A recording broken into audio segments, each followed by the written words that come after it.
And no, I'm not going to say something like build a portfolio because that's just too generic. If I was going to go and get my first ever videography client, if I was going to start my business again, this is exactly what I would do. I would take myself over to the nearest event, whether that's a trade show, whether that's a conference, whether that's some kind of localized event or festival. I would get myself there and then go and start talking to each of the businesses on that location. Now, ultimately, having a portfolio is really helpful, but how do you get experience when you don't have experience?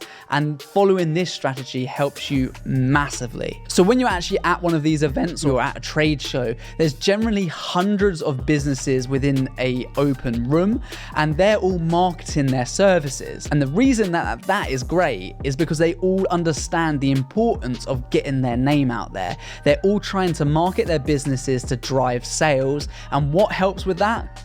Video. Video is a great way for them to market their services and sales when they're not at these events. And these events, by the way, cost them thousands, if not hundreds of thousands of dollars to actually attend some of these shows. So they understand the initial investment. And what I would do is I would walk up to each business, and not, by the way, and here's a quick tip for you that is going to be really valuable. Don't just go down the line of businesses talking to one and then the next and then the next. You need to be strategic because people are going to cotton on to what you're doing. So speak to this person, go across the room, speak to that person, then that one, and then keep zigzagging all the way around, because then no one's going to know what you're doing, which is talking to every single business. But more importantly, you're going to say this. You're going to say, hey, oh, your stand looks really cool, really nice. What is it you do? And you're going to show some interest in their products and their services. And then you have your camera in hand and you can say, oh, well, I'm actually a videographer and I'm actually just going around to see if you want us to create a video for you at this event. What we can do is we can do a quick interview maybe about how you found it at the show so far. We'll get some interaction shots on your stand, and then you can have a really nice promo video that you can put out all across your social media pages just to show how good the event has been for you and a really good form of marketing. By doing that, that's going to get their interest, and I guarantee most people are going to be like, oh yeah, okay, yeah, that sounds like a good idea. Like, obviously, because they're here, they're ready, they're marketing their business. And then they'll say, how much does that cost?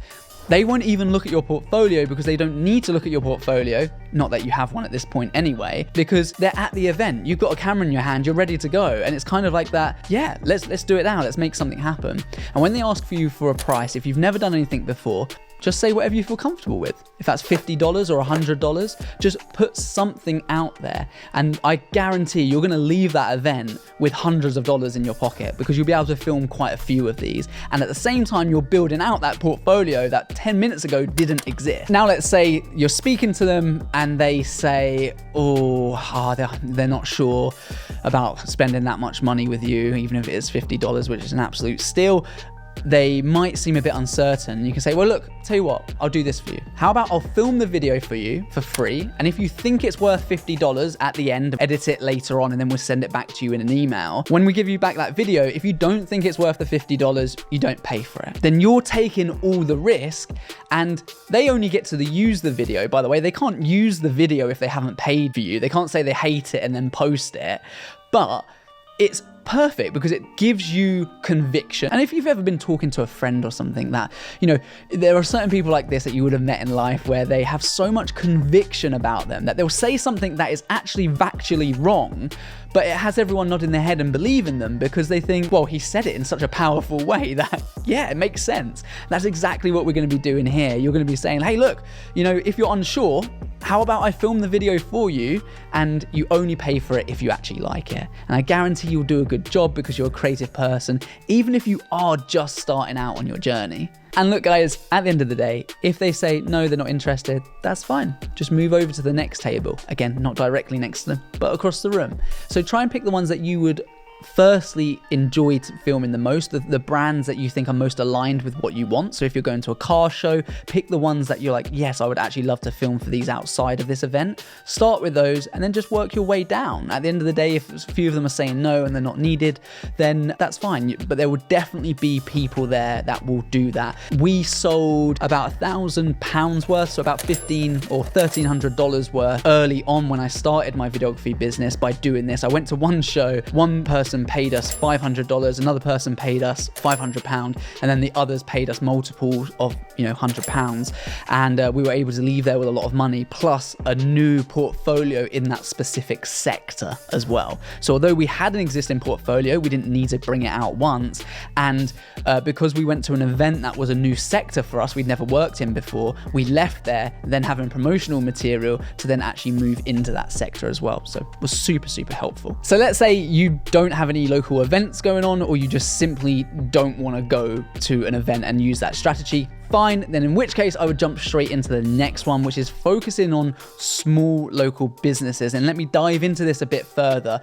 And something that I really want you to know is that if you are just starting out in this journey, you may not think it, but your opportunities are huge, because not everyone can afford me and my team to come and make a video for them. It's going to cost them thousands of dollars, right? But most people will be able to afford you, especially if you're starting out in that journey. Now, you do have to understand that for businesses, it's just risk versus reward. What they're going to get out of it versus the amount of risk.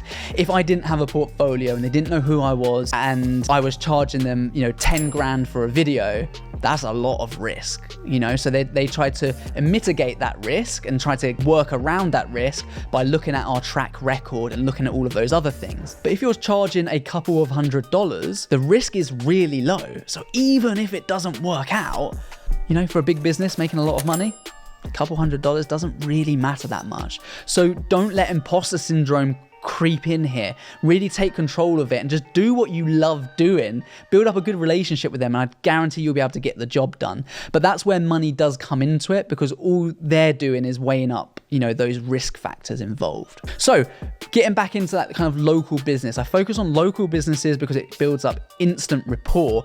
And the first types of people I'm going to go after are normally kind of one-man band businesses, similar to you, people in that similar situation, because it means when you email them or phone call them, you're guaranteed to be speaking to the decision maker, and you're going to get an answer. Whether the answer is no or it's yes, at least you're going to have an answer. Now, to get more yeses, I would personally focus on things like personal trainers. I would look at maybe gardening, landscape gardening, builders, construction, electricians, anyone that could basically be a subcontractor, or anyone that would be running a business as kind of a small one-man band with little overheads. So if we looked at an electrician, for example, they've probably got their vans, they've got their tools, their business is quite simplistic. Whereas if you start going to gym owners and you're just starting out with no experience, their business is huge. They've got a lot of outgoings. They're going to be wanting to find someone that creatively fits their brand. Whereas if you're coming in new to someone who's never had video before,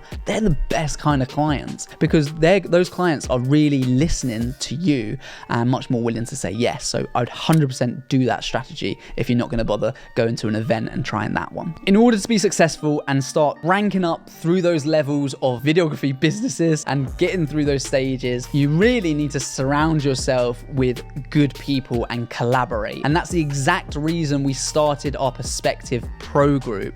Our Perspective Pro Group is designed to help beginner filmmakers and those people that have been going for a little while to get to those next levels. We surround ourselves with like-minded entrepreneurs who are all looking to grow creatively and through the business side of videography. We work in an amazing community where we really can have open conversations with other creators and find out what they're doing differently, share our thoughts and feedback. And there's not many industries like that. And I'm so humbled to be not just creating this network so other people can do it and make it even better, but to actually just be part of an industry that really shares that collaboration over competition mindset. By teaming up with videographers and getting involved in these network groups, there is so much money that gets passed with projects, because people need second shooters, people need behind the scenes, and that's experienced people looking down to people who are just starting out. But also you get the opportunity to ask those people through these groups. So we have, like,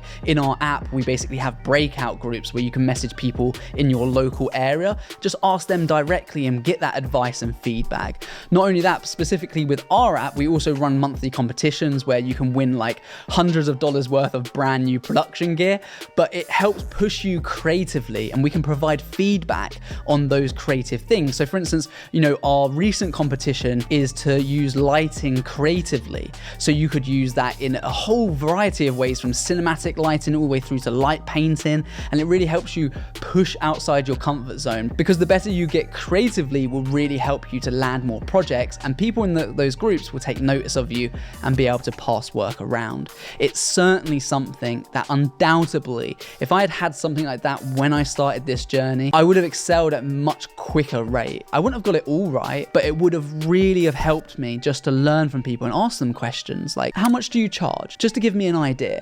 What do you do when a client doesn't pay you? Or what should my email actually say? If I'm going to email a client, what should it actually say in it? Or, hey, local filmmaker, I was just wondering, do you want me to shoot any behind the scenes on your next project? I'd love to come and learn from you.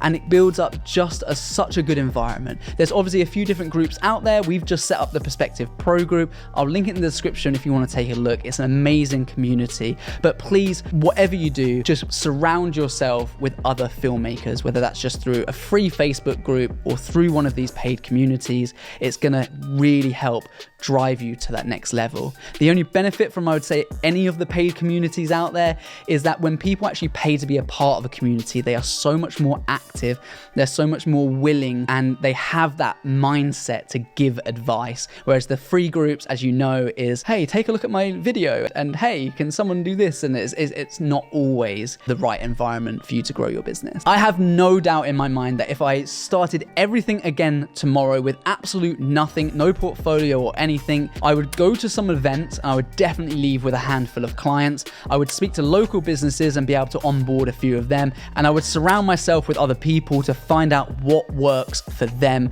and what I can use in my own business to help grow it further. If you want to see us do this firsthand with a guy that had never had a client before, and we went and got him his very first client, then take a look at this video series we did with George. This was so cool to work on this project from a complete beginner to getting his first client. And if you want more valuable information on what emails to send, how to find your ideal client, and how to automate the process a bit more, then click on this video right here. Until next time, peace.